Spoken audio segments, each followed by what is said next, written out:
For this presentation, I am analyzing a media artifact, an article published in Elle magazine titled How Serena Williams Saved Her Own Life.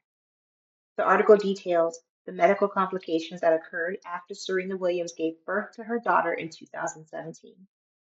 Williams began experiencing symptoms of pulmonary embolism, a condition she had already survived before, when she recognized the warning signs immediately and told medical staff what was happening. But instead of responding right away, her concerns were initially dismissed. She had to insist, more than once, before the doctors ordered the very test that confirmed the life-threatening blood clots. So, in many ways, Serena Williams literally had to save her own life.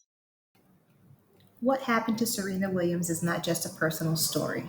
It reflects a larger and well documented pattern in the United States. Black women face significantly higher risks of complications and death during pregnancy and childbirth.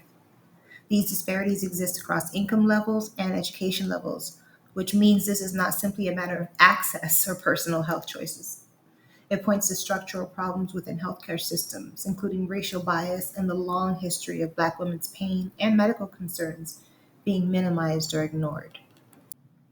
Legal scholar Kimberly Crenshaw describes this kind of situation through the framework of intersectionality. Intersectionality explains how overlapping systems of power like racism and sexism shape people's experiences in ways that cannot be understood by looking at one factor alone. In this case, Serena Williams' experience shows what can happen at the intersection of race and gender within healthcare.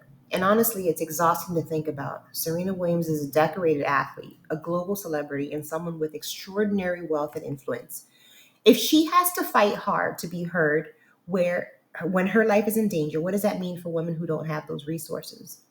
Like, what does it mean for people who don't have knowledge, who don't have the knowledge, the platform, or the confidence to advocate for themselves in the same way? It suggests that the problem isn't just individual doctors or isolated mistakes. It points to deeper systems that still struggle to take Black women seriously when it comes to their health.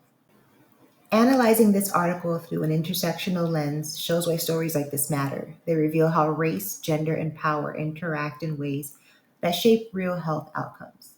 Serena Williams is survived because she knew her medical history and refused to be ignored, but her story also forced us to ask a harder question.